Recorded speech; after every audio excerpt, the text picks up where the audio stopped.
Bonjour, présentez-vous, votre nom, votre métier, votre entreprise, votre ancienneté. Eh bien bonjour, je suis Céline Boulage, consultante RH indépendante, spécialisée dans le management de la compétence. Donc tout ce que je fais, ça va être en lien avec les compétences et les ressources humaines. Donc je suis indépendante, pour l'instant en portage salarial auprès de la société RH Solutions. Et je travaille avec plusieurs autres consultants, on va en parler certainement, et dans l'objectif aussi de monter une entreprise et une association. Quelles sont vos principales missions? Alors mes principales missions, toujours en lien avec le management de la compétence, ça va être le recrutement, la formation et la gestion des emplois et des compétences dans les entreprises, et également l'accompagnement des gens dans la gestion de leur carrière. Quelles sont les principales qualités requises dans cette profession? La principale qualité, je veux dire, c'est l'écoute. Voilà, savoir écouter. Il faut avoir aussi une certaine prise de recul quand on accompagne des personnes qui sont dans des situations un peu délicates. Voilà, il faut savoir prendre du recul. Il faut aussi, quand on se lance en tant qu'indépendant, avoir de la persévérance et un bon relationnel. Et quelles sont les principales contraintes de ce métier? On n'a pas d'heure. On n'a pas d'heure, mais comme on le fait par passion et qu'on est très motivé, voilà, moi je les vois pas mes heures, je les compte pas et travailler tard ou peut-être le samedi, même le dimanche, quand on fait quelque chose qu'on aime, ça pose pas de soucis. Quel a été votre parcours scolaire et professionnel? Alors mon parcours scolaire, j'ai fait une licence AES mention RH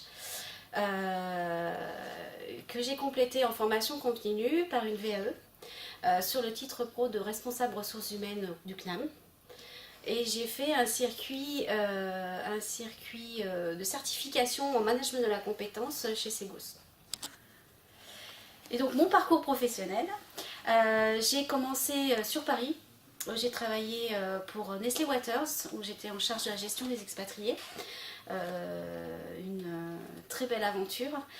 J'ai travaillé ensuite au château de Versailles, où j'étais en charge du personnel vacataire, du recrutement des personnels vacataires,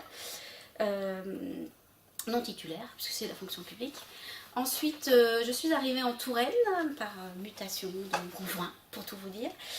Et donc là, j'ai retrouvé un poste dans une TPE. Voilà, c'était un petit peu un pari sur l'avenir. C'était pas spécialement dirigé vers les ressources humaines, mais voilà, j'étais la première arrivée dans la société et voilà, c'était un petit peu un pari sur l'avenir. Donc je m'occupais de toute la gestion commerciale, administrative et financière. Du coup, j'ai fait un geste. Mais voilà. Et ensuite, eh ben, j'ai commencé à travailler à l'ESM, où j'ai été recrutée pour mettre en place le SIRH, entre autres, et où j'ai évolué vers les fonctions de chargée de recrutement jusqu'à responsable du développement RH, pour résumer et faire court. Voilà. J'ai eu d'autres expériences professionnelles, plus ou moins en lien avec les RH, donc je ne vais pas forcément les citer, mais voilà, j'ai eu un parcours riche et varié. Comment imaginez-vous votre métier dans 10 ans? Ouh, il aura évolué dans 10 ans. Puisqu'on a actuellement le numérique, le digital qui est en train de prendre une ampleur de plus en plus conséquente dans la gestion des ressources humaines, même si en GRH c'est un peu plus long à se mettre en place. Mais avec tous les outils numériques qui se développent, l'ubérisation de la société, je pense que oui, le métier va changer. Peut-on évoluer vers d'autres métiers? Si oui, quels sont-ils? Peut-on évoluer vers d'autres métiers? Oui, la fonction RH est très très large. Alors moi je me suis spécialisée dans le management de la compétence, mais vous avez des consultants RH qui vont être spécialisés dans l'administration du personnel ou que sais-je aussi dans la formation, dans la gestion sociale, les représentants du personnel, etc. etc. Donc voilà. Mais à partir du moment où c'est spécialisé, ça peut être un peu plus difficile d'aller sur une seconde voie. Voilà. Quand on est spécialisé dans un domaine comme moi, la compétence, je me vois mal aller après faire des dossiers sur les institutions représentatives du personnel. De toute façon, j'aime pas ça. Donc, Pouvez-vous nous donner une tranche de salaire pour un poste comme le vôtre? alors ça va dépendre.